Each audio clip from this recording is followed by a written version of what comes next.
Yo, what's going on, guys? We're back with another video. We are on a 7-2 NBA run on the channel, specifically just the NBA because the NFL has not gone our way this weekend. But I got my best 4 plays for Tuesday, all NBA picks, so hopefully we can keep it rolling over there. And before we jump into anything, I have to show y'all something inside our Discord. Take a look at the weekend we had. Look at all of these on screen winning slips. We had one of the best weekends in the entire history of our Discord. We went literally, these are just clients sending stuff in. We had one guy send he made over 5K this weekend. Another guy said easiest decision he made in a long time about making his lifetime back fast, and he sent his Pikkit with an arrow of when he joined. He was down almost 70 units, and you can see where he is now up here. You can also fact check that on his Pikkit up at the top. Long story short, guys, if you're interested in joining our Discord, we get so many DMs and questions. It's so simple. It's normally $100 a month. We do full refunds, but I give all my YouTube viewers a free 30 days in case you guys want to go ahead and try that out. So here's how you get the 30 days for free. All you got to do is download Underdog Fantasy with my promo code PISTONS, or the app Novig with my promo code PISTONS, and then just send me a screenshot. On Underdog, after you play $5, they'll give you 100 for free and a Josh Allen 1-yard special. On Novig, after you spend $5, they will give you 50 for free. So take advantage. Both of them are going to be linked at the top of the description and also pinned at the top of the comment section. Then send us a screenshot. You can just send me a text to 305-523-9692. The number is on screen. Just send me a text with proof of you joining either app with the code PISTONS, and I'll get you a free month inside the group. As I said, normally $100 a month. Take advantage. I don't know how much longer we're actually going to be able to run this offer, so please go ahead and do that down below. Last thing I want to say, guys, as you know, there are no guarantees. There's ups, there's downs. Let's recap yesterday, and let's jump into the picks. Yesterday, we absolutely cooked on one play in the NBA, and then we ended up missing on Landry Shamet, who shot 2 for 11 from the field, barely missing the over 12.5 still. Unfortunate. We hit on Karl Anthony Towns less than 30. That was sweat-free. CeeDee Lamb did not hit. Brock Bowers did hit. It was a 2-2 day. And then last thing I got to say before we jump into the picks, Puka Nacua signed jersey giveaway. In case you're new here, we're giving away a signed Puka Nacua jersey on the channel this month to someone that likes, comments, and subscribes. So go ahead, like, comment, and subscribe down below. You automatically get entered into our giveaway. Last month, we gave away a signed JSN jersey. This month, it's a signed Puka Nacua jersey. So yeah, go enter, and let's jump into the full breakdown. Starting us off is going to be Draymond Green less than 8.5 points. It's the only under I have in today's video, but there's a lot going for us on this. As we all know, the Orlando Magic last season were a top 3 defense. This season so far, they are the number 7 defense in the NBA, but specifically against power forwards, they are the number 1 defense, giving up only 14.5 points a game. And as we know, Draymond, he can score sometimes, but he's not exactly the primary option on this Warriors team. And when you're going up against a defense as tough as the Orlando Magic have been in Orlando, and Draymond's hit this at a 79% clip, I find it hard to believe he's going to go above this. He's averaging 7.4 a game, which is a full point below this number, and that's including the games against weak defenses. This is a tough defense, the toughest defense, I should say, against power forwards. He's averaging less than this, 79% clip going below this, only hit it 3 times all year long. He hasn't hit it since, what is that, almost 2 weeks ago? One time since October 24th. And last season, 52% clip, he stayed below this number. Head-to-head against the Magic, 1 of 2 times last year, he stayed below it.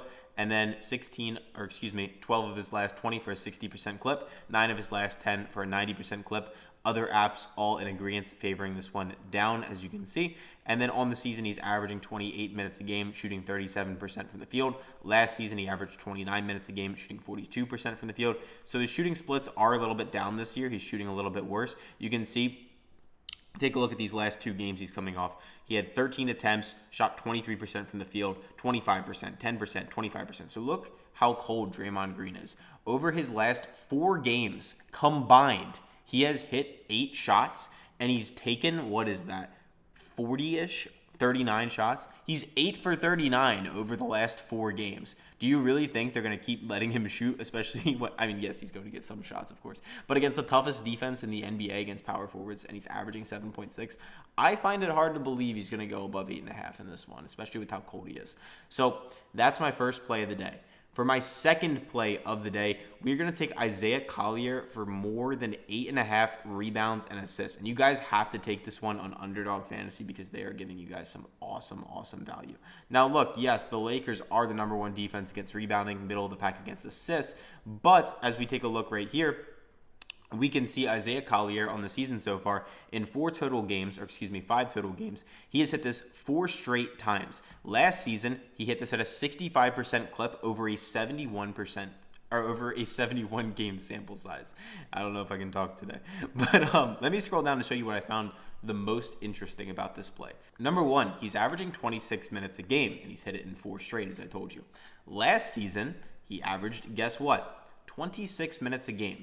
And as you can see, where this trend started, earlier on last season wasn't playing as much. Later on in the season, began playing about 26 to 30 minutes a game. And you can see how much green is on this chart from last season towards the end of the year. Like, just look at it.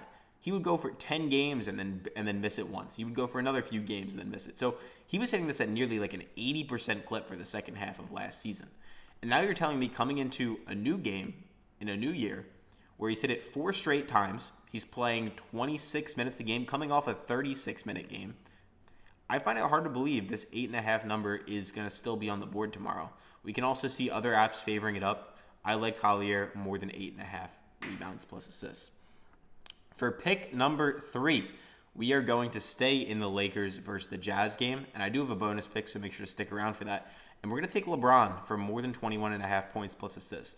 I am well aware that it's LeBron's first game back, but being honest with you guys, like, yes, he could play less minutes than typical. I think it's honestly likely he plays slightly less minutes than he normally would, but nothing like too crazy because LeBron is going up against the Utah Jazz. You could not ask for an easier, more cupcake matchup to return against. The Jazz are currently a bottom 3 defense in points against, 28th. They are the worst defense in assists against, and we all know LeBron can pass. So he has I would argue this is the best matchup on home court returning against the Jazz. Last season against the Jazz, take a look at what he did to them. Every single game last season, he hit this against the Jazz. 5 for 5, averaging 32.4. Even if he plays 10 less minutes, he still would essentially be averaging 21.5. So if we just get 20 minutes out of LeBron, he should hit this based off of last season's pace. Last season, he hit this in 91% of his games. This season, nothing obviously yet. But he ended off the year on a tear, 17 of 20 going above this number. I think 21.5 is a bit disrespectful, even if he is playing slightly less minutes, just because of the matchup he has here on home court, first game of the season. Obviously, under the spotlight, I think he is going to get above 21.5 points and assists. Might not be anything too crazy, but I do like the 21.5. So those are my 3 favorite picks. Draymond less than 8.5 points, Isaiah Collier higher than 8.5 rebounds and assists, and LeBron higher than 21.5 points and assists. Now, I'm going to give you guys a bonus pick in a second, but before I do that, of course, please make sure to do yourself a favor and make sure you're tracking your results every single day. This app, Pikkit, is free. It's completely free. It'll be linked down below. It's a one-stop shop where you can sync up all your PrizePicks accounts, Chalkboard, Dabble, whatever you guys play with, and it'll tell you how much you're up on the day, the week, the month, the year. So go ahead, use Pikkit down below. Code PISTONS will actually get you some money in your account when you sign up, even though it's a free app to download, which is awesome. So, bonus play of the day, Luka Garza not to get a turnover. A bit of a weird one, I know. And guys, keep in mind, like I always say this in these videos, nothing is guaranteed. There are ups, there are downs, so please keep that top of mind and be responsible. But Luka Garza, less than half of a turnover. As you guys can see on screen here, Luka Garza has not been turning the ball over much. Last season, a bit up and down.